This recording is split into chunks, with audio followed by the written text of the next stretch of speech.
Hello everyone, welcome to Painting Crafty. If you're new here, I'm Melanie and I'm glad you're joining me today.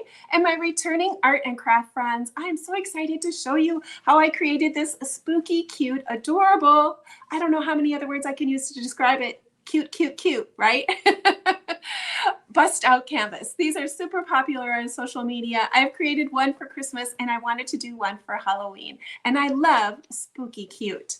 I also have a free tracer for those who might like to have one and create this yourself. You can just go right on over to my Ko-fi page and click onto my shop area, and I have a free downloadable PDF of the patterns I use to create these little characters. I made them out of lunch sacks and they are so much fun. Can't wait to show you the whole process. Today I'm also a part of a YouTube collaboration. Excited as excited can be. These are some of my favorite creators to watch on YouTube, and I'm excited to be a part of this group. These are our hosts for today's event. We have Martina with TheSecretCraftRoom, Traci with Traci Vanover's Designs, Dawn with Shabby Meets Bling, and Monica UpAllNightDIY. Like I said, these are some of my favorite creators to watch. The links to their channels will be inside of the description, as well as the playlist for all of the other creators who will be sharing videos in today's collaboration. You're definitely going to want to take some time if you like Halloween as much as I do, and I love the spooky cute. Take some time and watch the playlist. Well, let's get started, and I'll show you my first steps of how I created this adorable project. The round canvas I purchased is from Joann Fabrics. I'm going to take a little bit of black paint and put some in towards the center as well as the edges. This will just help camouflage any area my paper might not cover up all the way and finish my edge off nicely. These are the papers I'm going to be using. I chose this little skeleton paper. I attached it to a cereal box by using some Gorilla Spray glue. I'm going to be using a spider one and this purple polka dots. I wanted to be using that orange, purple, and green color theme. I use the canvas frame to be able to cut the shape of my papers. The inside paper will need to be cut a little bit smaller. I just simply laid the paper down and then went from the middle and then gradually pushed out to meet the size of what I needed. Just go a little slowly so your paper doesn't rip, and once your paper is all fitted inside, go ahead and turn it around and just cut around that line that was left. You don't have to be perfect with it. It doesn't need to fit exact. Use your favorite glue to glue your paper down. Mine happens to be the Liquitex Matte Medium. I enjoy doing lots of mixed media projects, and this is my favorite. The back of the canvas is a raw canvas and will use more glue than what you think. Be generous with your glue so your paper sticks down well. Once your paper is in place, use your hands to smooth it out, and if you happen to have a squeegee, go from the center and push the paper out. This will really help make your paper be flat in the end. Repeat the process for your paper on top. This is the paper that you will see that will be the underside of your canvas. Go ahead again and apply a generous amount of glue. You might want to get off to the side to make sure you really have it covered. Once you lay it down, kind of use your fingers to make sure that it is centered on your canvas. If you have a few little areas, that black paint will really help with covering up where your paper doesn't quite meet exactly. Let's go ahead and start the process of building some of the items for the inside. I'm going to start with my pumpkin. I chose to do it on a piece of chipboard. The easiest chipboard for me to find is I keep a variety of boxes. I have a small stash in my craft room. They make the perfect little surface to paint something like this on. I didn't want to make this one 3D. I wanted it to sit a little bit farther back in my canvas, and this was a nice flat surface to create it on. I used the paint color Raw Umber to create the ribs and the pumpkin top. I added a little bit of that color, Spice Brown, to create a little bit of extra texture to the top of my pumpkin top, and then went back and added some line work to add a little bit more detail to the top. These are the 3 shades of orange I chose, basically a light, a medium, and a dark. I start by layering my darkest color on first and then layering the light and the medium on top. I don't wash my brush out in between colors. It really does help to create an interesting look. You can see how having the dark ribs really makes this pumpkin pop. The very final step, I take a little bit of that raw umber, water it down, and do a little bit of splitter splatter, adding a little bit more texture. Up next, I'll be creating these adorable characters. If you would like the tracers for these, click the link in my description box and it'll lead you to my Ko-fi shop for the free tracers. The tracer patterns also have the faces drawn on them. It'll help make it simple to be able to do the faces. Sometimes the eyes and getting the placement is a little bit tricky. I simply just traced around my images and then I'm just using scissors to cut my paper. Lunch sacks work perfect for this. It's a nice weight of paper. After cutting it out, you will notice that you have 2 little extra pieces of paper inside from the folding. No problem, just throw those away, you won't need them. I used hot glue to glue mine together, but I think you could probably use Elmer's glue and have the same results. I just basically started in the middle, press down lightly, and then go around my piece. Take care to make sure you have glue all the way around your edges and that it's completely closed. Leave an opening at the bottom because we're going to be filling these and making little paper pillow characters. Once you have your paper characters all glued together, we're going to condition the paper. This is one reason why I like using the lunch sacks. It's a nice weight of paper to be able to do the wrinkling. By conditioning the paper, squeezing it, unfolding it, and then squeezing it again 2 to 3 times, it really does make these items feel like fabric and adds a very interesting texture to the characters. To add the paint to my characters, I chose a brush that has rather a stiff bristle on it. The goal is not to add too much paint to oversaturate my paper and lose all of my texture. I basically load my brush and then quickly brush over the top of the paper. That way you can add your color, but you'll still see some of the wrinkles in the end. To paint my Frankie, I took 2 Americana colors, one called Irish Moss and the other Citron Green, and combined the 2 colors to make that fun color of Frankie Green. For my little ghost, I just simply painted it white. To add the face details to my characters, I chose to use the Posca pen markers. For the big details, I used the size 5M. This worked perfect for adding the bigger areas. I drew in the larger areas, and some areas I did go ahead and paint in with the Posca marker. The black for the Frankie hair seemed to work, but you could just paint that area in with your paintbrush as well. For the small details, I bumped down a pen size. The 3M worked great for adding the little smiles. Once I had the larger areas drawn on, I wanted to add a little bit more interest to those areas. So I took my paint and applied it just like I did for my pumpkins. I took a couple different shades of green, added those to those eyes and to the nose, and then did a little bit lighter version to add some highlights on the top of his nose and in top of his eyes. I'm going to give my Frankie some blush cheeks. I like to take my brush actually and scrub it on my hand to make sure I have a lot of paint removed before I put it onto my paper. You can always add more, you can just never take it off. Last but not least, we need to add some sparkle into those eyes. If you add a dot to the outside of one, you need to add it to the inside of the other, and that way your eyes will be looking correct. I have those areas marked on my tracer, so it'll be helpful for you to be able to know which side to put your white dots on. I'm going to do the same blushing technique onto my little ghost, and it sure does make him look like a happy little fellow when you add those little blush cheeks.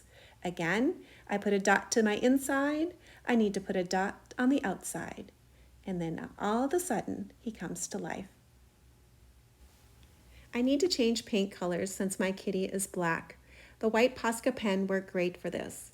But on the insides, I painted them white, and then now I'm adding a little bit of black mixed with white to make kind of a light charcoal color to do his eyes. I'm putting them at the top of his eyes so it looks like he's looking up at that ghost and that Frankie when I put him inside of the circle. Once my characters have had a good chance to dry and all the little whites in the eye dots are all the way dry, I go ahead and condition my paper one more time. I want to be able to cover it with a little bit of coffee stain. About 1 tablespoon of instant coffee and warm water creates a nice little tea stain, coffee stain look. I'm going to brush this all over my little characters. Once I have the characters all covered with a coffee stain, I'm going to take a paper towel and dab the top and take some of the coffee off. The coffee really does add a very finished look to the brown paper bag and adds a nice finished look to these little characters. Once your characters have had plenty of time to dry and the coffee is all dry on the outside, now let's go ahead and fill them. I'm going to be using some polyfill to fill the inside of my characters. An inexpensive way to find fiber fill is to go ahead and buy an inexpensive pillow. Most people buy them at Walmart, an inexpensive pillow, and use that for the stuffing. You can see how by leaving that hole open in the bottom, I can simply put my stuffing inside, and I use a paintbrush to kind of get it to the far-reaching corners. When stuffing your little characters, if you happen to notice there's an open seam, just apply a little bit more glue and glue it shut, and you'll be able to stuff them just fine.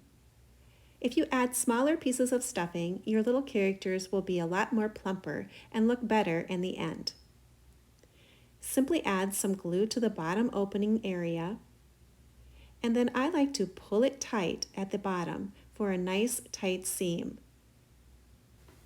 I used a piece of paper towel to remove any extra glue. And once he's all filled, I go ahead and give him a little bit of a squish. And doesn't he look adorable? To create a spooky cute fence, I used some Dollar Tree fencing I found there, and then I made the little pumpkins out of my coffee cozies that I get at Starbucks. Yeah, I kind of keep paper scraps too, but that's how I made these adorable little items. Now that the characters are all done, let's work a little bit on the canvas. I wanted to soften the edge of my canvas a little bit, so I used the black Stays On ink all the way around. But after applying that, I decided it needed a little bit more color brought in. So I used my blending tool and I brought that color more towards the inside. It just kind of gave it a really pretty look of having that black halo of color, and it blended in well. One of the characteristics of a round canvas, it is going to have these deep fold lines. So I was going to need to choose a glue that was going to stay wet for a fair long time because it's a 12-inch canvas, and some sort of glue that would sink down into the crevices. Aleene's clear tacky glue fit the purpose. It stays wet for a fair amount of time and sinks nicely down into the crevices. Put the pretty side down and then just push with your fingers on the edges to make sure it's lined up correctly. I put some weight on top of this. I laid a cookie sheet down first, and then I put the weight on top and let it dry overnight.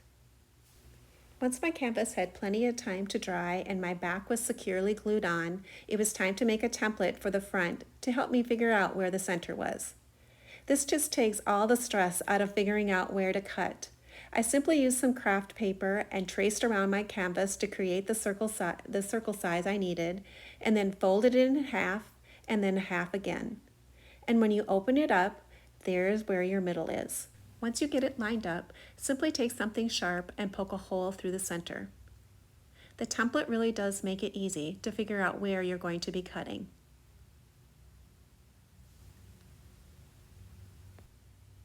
Once the hole's made, I take my small precision scissors and I cut an X in the center of my canvas. The canvas I'm using is a nice quality canvas, so it's a little thicker than your inexpensive ones. So by using the small precision scissors, it just loosened the pressure a little bit on the canvas, and this would allow me to come in with a larger set of scissors to cut the slits deeper. Once I had the X cut, I moved to a larger scissors. You definitely want to use a sharp scissors when doing this. I just followed along the path to make my X first, and then once I had the X cut, I went in between each piece and cut another flap.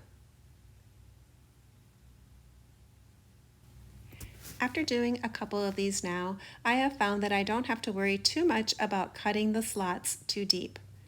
You don't see as much as what you would think you would of the back of your canvas. Once the slits were all cut, I took a chunky paintbrush and rolled the paper over that. You could use a wooden dowel for this as well. There's something about the combination of the paper, glue, and canvas that makes those curls stay. Of course, you could always add a little bit of glue if you wanted to position your flaps in a certain way. All you would have to do is curl them over, add a little bit of glue where you wanted it to, and it would hold as well. After rolling a few of my curls, I decided I wanted to get rid of some of that white edge on my paper. By cutting it with the scissors, I did kind of expose a white edge of the canvas. So by adding the little bit of ink to the ends, it really did cover up the white. And now you can see that you don't see as much as you think you would inside of that inside. Up next, I wanted to add some fairy lights, so I took my awl and it easily punctured that paper in the back and went all the way through. Once you get your hole large enough for your little fairy lights to go through, I especially like the ones on the timer. I believe I bought mine at Walmart, but the ones with the timers are great. To tack my little lights down, I simply used a piece of scrap fabric, put a little bit of glue on there, made sure I had my pink fingers on, and took that piece of scrap paper, not paper, fabric, and put it down over my lights to tack it down. My string of lights ended up being plenty long for my circle, and I chose to add the extra length at the top. I knew my little characters were going to be at the bottom, and I probably wouldn't see too much shining from the bottom, so I chose to use the extra lights at the top. Let's start putting those adorable characters in. I used a little bit of the Aleene's clear tacky glue around the outside of my pumpkin and a little bit of hot glue in the middle. I needed a little extra open time to be able to slide my glue just a little bit to be able to position my pumpkin where I thought it needed to be. And if I just used hot glue, I was afraid it was going to stick too quickly and I wouldn't be able to move my pumpkin. I put my Frankie guy in and positioned it and then stuck my finger down there where I wanted to know where I wanted to glue him, and then I popped my little pillow Frankie right on the inside. You have to hold them down for just a minute, but they'll stick well.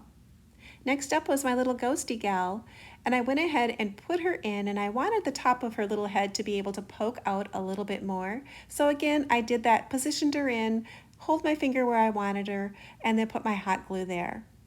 I put some on that side, and then after she stuck down, I did end up putting a dot of that glue on my Frankie and held her down there so it would hold tight as well. Last is a little kitty friend, and he tucks right down in the middle, and with those eyes looking up, he's looking up at his friends. Oh, now aren't they just cute? There's that word again, cute, cute. Now we need to amp up the cuteness factor a little bit more. So I created some bows made with ribbon with black and white polka dots and buttons and some embroidery floss that still has that color of the purple, orange, and greens. The pumpkin needed something back there just to bring it out a little bit, so that big button really added that little extra blast of color. Little cutie girl got one off to the side. And Miss Kitty gets one on her head as well. Mr. Frankie already looks cute as can be, so he's not getting a bow. I wanted to add those spooky cute fences. I put one on the inside, filled up a little space there that I had, and then I actually put one on the canvas itself, just to extend it just a little bit and add a little extra cuteness. Up next, I wanted to add a little bit of spooky sparkle, and these stickers I found at Joann Fabrics work perfect for this little detail. I have a love-hate relationship with glitter. I like glitter, but I don't like glitter mess. And these stickers work perfectly because the glitter actually stuck on them. It didn't even come off on my hands when I was struggling to get that paper off the back. But I like that it had words, and I like that it had images. These bats worked perfectly, and of course they came in the colors that I was using, green, black, and purple. It was a simple way to add sparkle without the mess, and that's a win-win for me. I wanted to say a special thanks to the host today for putting together such a fun Halloween collaboration. You definitely take some time and check out their channels. Go ahead and click that playlist. You're sure to be inspired by all the creators from today's event. Lots of creative energy and ideas coming from this group. What's a Halloween project without a few little cobwebs? If you've never used this stringy cobweb stuff, it's the strangest thing ever. You can use the teeniest, tiniest bit and pull it and create these really interesting cobweb feel to it. I did add a little bit of glue just to tack it down here and there. I had the smallest bit of white, but I made it work, and I even had some purple that I could add on. Super fun, right? I'll set this up and give you a final look of what these little adorable Halloween characters look like. And there they are, looking spooky cute. If you're new to my channel and you like doing art and other creative crafts, consider subscribing. I'd love to have new creative friends join me. Give me a thumbs up, leave me a comment. Let me know if you think this Halloween project is something you might create. Hopefully you'll come back and see me again, and next time you'll create along with me.